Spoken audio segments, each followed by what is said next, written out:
बिस्मिल्लाहिर्रहमानिर्रहीम। Respected aspirants, अस्सलाम वालेकुम। रिस्पेक्टेड एस्पिरेंट्स, आज हम पास्ट पेपर जो है वो उसका क्वेश्चन पेपर 1 है और उसका क्वेश्चन नंबर 5 एंड 6 है लिमिटेशन एक्ट के ऊपर। उसको हम जो है वो देखेंगे।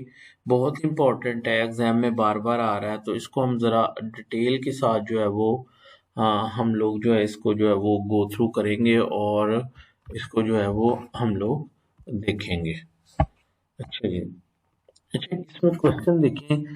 पहला क्वेश्चन ये है, where once time has begun to run no subsequent disability और inability to institute a or make an application can stop. अच्छा, और जो छठा क्वेश्चन है वो है, write down the limitation period prescribed in relevant law for the following suit appeals. बच्चों, ये जो शेड्यूल है ना, इसमें से ये कंटिन्यूली पूछ रहा है और मैंने ये शेड्यूल इस तरह से करवाया है कि यहाँ पे आपको लिंक भी दे दिया गया है लेक्चर नंबर 2 के नाम से ना, ऑन शेड्यूल। अगर आप उस लेक्चर को एक दफा गो थ्रू कर लेंगे तो आपको एक मैकेनिज्म मिल जाएगा कि मैंने जो एक शेड्यूल है उसको कैसे याद करना है। ठीक है, और कंसेप्चुअली भी मैंने उसको बड़ी डिटेल में समझाया है। तो प्लीज लेक्चर नंबर 2 जो है वो बेसिकली, ये क्वेश्चन रिपीट हो गया है, ये मैं करवा चुका हूँ, पहले पास पेपर करवाया था। तो वो लेक्चर नंबर 2 भी है शेड्यूल के ऊपर, तो वही रिपीट होके आया है। तो क्वेश्चन नंबर 6 के ऊपर मेरा कंप्रीहेंसिव लेक्चर पहले ही मौजूद है, वो आप देख सकते हैं। अच्छा, और जो क्वेश्चन नंबर 5 है उसको हम आज करते हैं। वो कहता है, इस कंसेप्ट को explain the following statement in the light of relevant provision of law and judgments laid down by the superior court of Pakistan. अच्छा, where once time has begun to run, no subsequent disability or inability to institute a suit or make an application can stop it। एक चीज मैं यहीं पे confirm कर दूं, clear कर दूं कि उसने आपसे जजमेंट की साइटेशन नहीं पूछी। उसने आपसे ये कहा है कि जो आपने सेक्शन 9 पढ़ा है या इस पॉइंट के ऊपर जो आपने जजमेंट पढ़ी है उसकी रोशनी में इस कंसेप्ट को क्लियर करें। यानी वो जो केस लॉज को रट्टा लगाने वाली बात नहीं है, सिर्फ आपको प्रिंसिपल का जो है वो पता होना चाहिए। ठीक है। अच्छा, ये जो प्रिंसिपल है, where once time has begun to run, अभी कुछ देर पहले मैंने लेक्चर अपलोड कर दिया है और वो आपको इस लेक्चर के साथ इसकी वीडियो की डिस्क्रिप्शन में भी मिल जाएगा, लेक्चर नंबर 6 लिमिटेशन एक्ट का। वो आपने इस लेक्चर से पहले उस लेक्चर को जो है वो एक दफ़ा जो है वो ज़रूर आपने देखना है। और इस लेक्चर के ऊपर मैं आपको जो है वो लेके चलता हूँ। प्रेजेंटेशन के ऊपर मैंने इस क्वेश्चन को अटेम्प्ट किया है क्योंकि मैं एक कॉन्सेप्ट दे चुका हूँ पिछले लेक्चर नंबर 6 में, तो उसको मैं यहाँ पे रिपीट नहीं करूँगा। लो बच्चों, ये आ गया, मैंने जल्दी में लिखा है, कोई स्पेलिंग मिस्टेक या कोई चीज़ नज़र ना आए तो उसके लिए माजरत। पास पेपर क्वेश्चन नंबर 5 ये क्वेश्चन है। अब मैं उसका आंसर देने जा रहा हूँ। कंसेप्ट मैं पहले बता चुका हूँ। सेक्शन 9 रेलिवेंट लॉ है और उसका कंसेप्ट क्या है इस प्रिंसिपल का कि once time has begun to run, no subsequent disability और inability to institute a suit can stop it. At the time of limitation start when the cause of action accrues, but once period of limitation start, no subsequent disability or inability can stop it. I can explain this concept with the help of following examples extracted from decisions of superior courts। अब बच्चों मैंने क्या किया, मैंने जो थी वो जो है वो लॉ साइट खोली।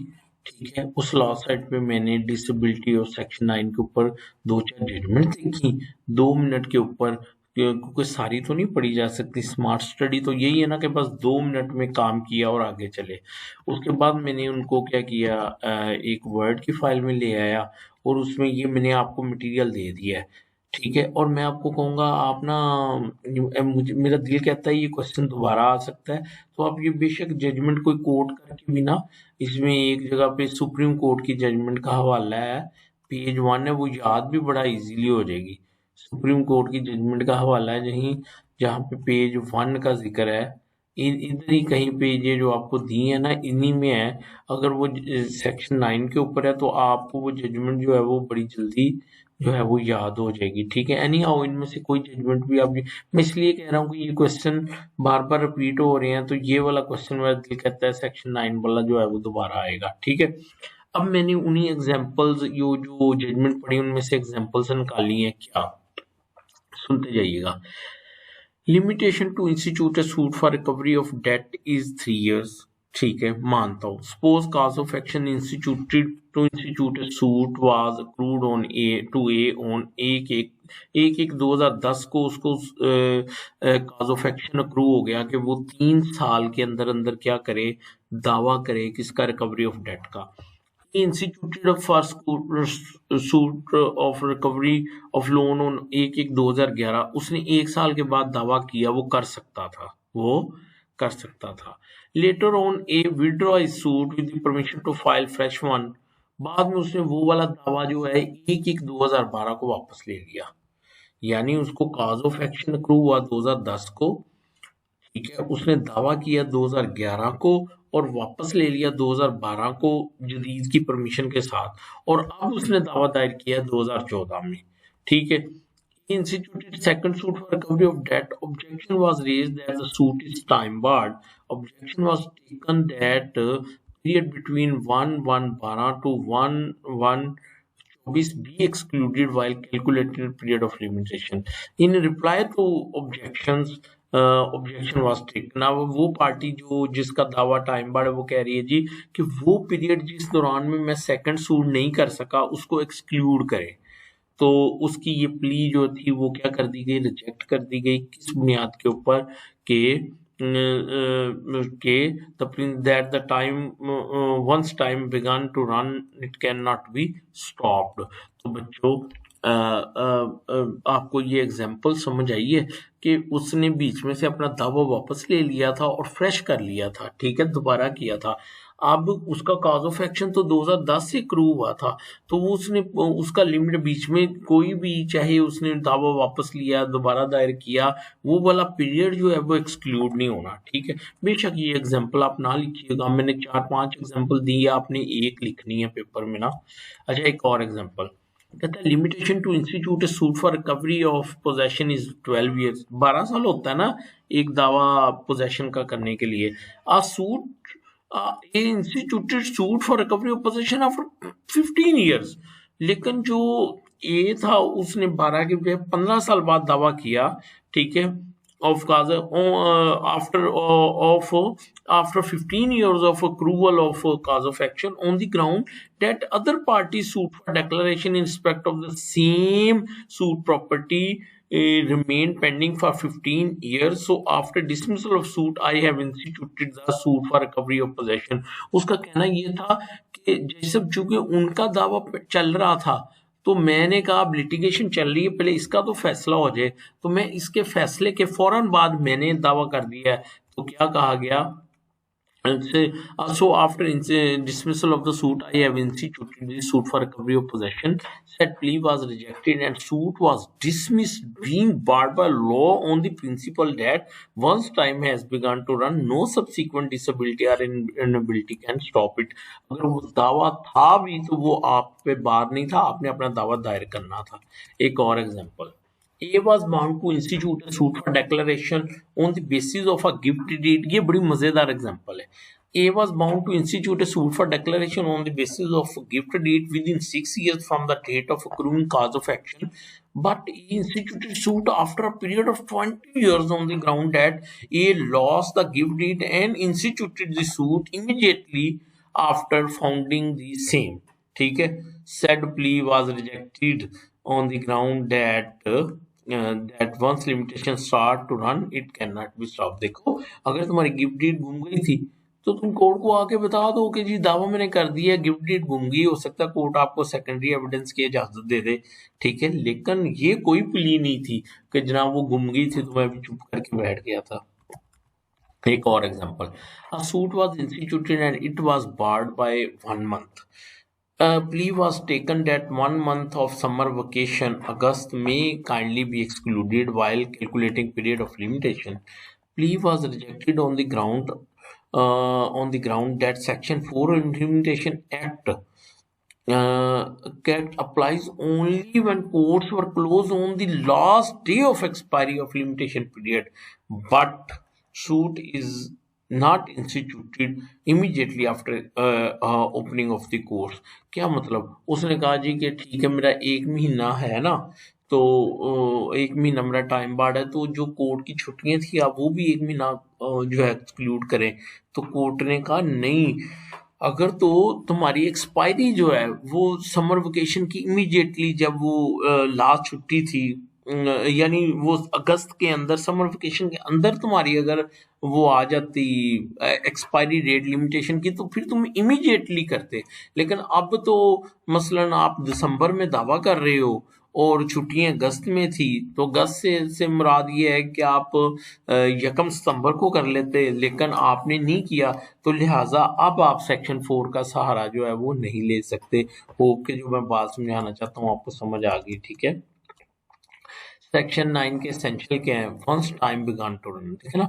बहुत सारी एग्जांपल्स ऐसी हैं जहां पे टाइम रन ही नहीं करता, हालांकि कॉज ऑफ एक्शन अक्रू हो गया, जैसा कि सेक्शन 6 है, ठीक है, जिसमें मिनॉरिटी है, ठीक है।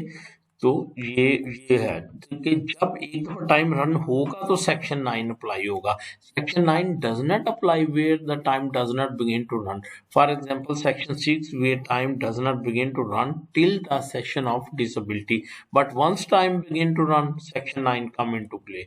Disability or inability, disability mean want of legal qualification। अब ये वो जस्टिस की जो बुक है फजल करीम की, वो मैंने लिंक भी दिया है, उसको देखे, मैंने वहां से उठाया है। Disability mean want of legal qualification, whereas inability mean want of physical power to act। मसलन section 6 is an example of disability, ओहो, whereas section 13 to 15 यानी absence from Pakistan is an example of inability। अच्छा, only subsequent disability, अच्छा इसको मैं 7 जो है वो एक्सप्लेन नहीं कर सका। देखिए, एक दफा उसका कॉज ऑफ एक्शन अक्रू हो गया और यानी टाइम स्टार्ट हो गया और उसके बाद वो डिसेबल हुआ, अगर जिस दिन उसकी फेवर में कॉज ऑफ एक्शन हुआ था अगर वो उस दिन डिसेबल था, फिर सेक्शन 9 अप्लाई नहीं करना। मतलब मेरी बात सुनिए, एक बच्चा माइनर है तो उसके साथ फ्रॉड हो गया, ठीक है, तो अब टाइम लिमिटेशन जो है वो रन नहीं करेगी। अब लिमिटेशन कब तक रन नहीं करेगी? जब तक कि वो मेजर नहीं हो जाएगा। लेकिन इसकी बजाय अगर एक बंदा मेजर हो, ठीक है, और उसके बाद वो हो जाए, डिसेबल हो जाए, तो फिर वो रुकेगी नहीं, फिर वो लिमिटेशन रुकेगी नहीं, ठीक है। अच्छा, अब इसकी एक्सेप्शंस भी हैं। क्या है? Letter of administration in favour of debtor, ये मैं एक्सप्लेन कर चुका हूँ सेक्शन नंबर 6 में, वो आप देखिएगा। ये बेसिकली सेक्शन 9 की क्या एक्सेप्शन है। इसी तरह exclusion of time for obtaining certified copies, एक सेक्शन है, आई थिंक सेक्शन 12 है, वो कहता है वो टाइम जिसके दरमियान उसने वो सर्टिफाइड कॉपी लेनी थी वो एक्सक्लूड हो जाएगा, तो आप उसको भी यहाँ पे लिख सकते हैं। Explain your exclusion of time और period when defendant was abroad, कि जब तक, ये मेरे ख्याल सेक्शन 13 to 15 है। Exclusion of time for prosecution at wrong forum, मेरा ख्याल ये सेक्शन 14 है, ठीक है, कि वो बोनाफाइडली वहां पे लगा रहा। स्टे ऑफ प्रोसीडिंग, जब ऊपर से कोर्ट ने, किसी सुपीरियर कोर्ट ने नीचे वाली कोर्ट की प्रोसीडिंग स्टे कर दी, तो उस दौरान में अगर कोई दरखास्त वगैरह दायर होनी थी वो नहीं हुई, तो वो पीरियड क्या हो जाएगा? एक्सक्लूड। अच्छा, नोटिस, जहाँ पे किसी दावे की इंस्टीट्यूशन से पहले नोटिस देना होता है, जैसे गवर्नमेंट को एक नोटिस देना होता है, तो अगर वो नोटिस नहीं दिया तो वो जब नोटिस पीरियड का दौरान जो है उस दौरान में दावा दायर नहीं हो सकता, तो वो पीरियड क्या हो जाएगा? वो एक्सक्लूड हो जाएगा। तो ये इसकी क्या थी बच्चों? ये इसकी एक्सेप्शंस थी। तो ये मैंने आपको जो है वो मैंने कोशिश की है कि मैं सेक्शन 9 को एक्सप्लेन करूं। मुझे कमेंट ज़रूर कीजिएगा, बताइएगा। Thank you so much. अल्लाह हाफिज़।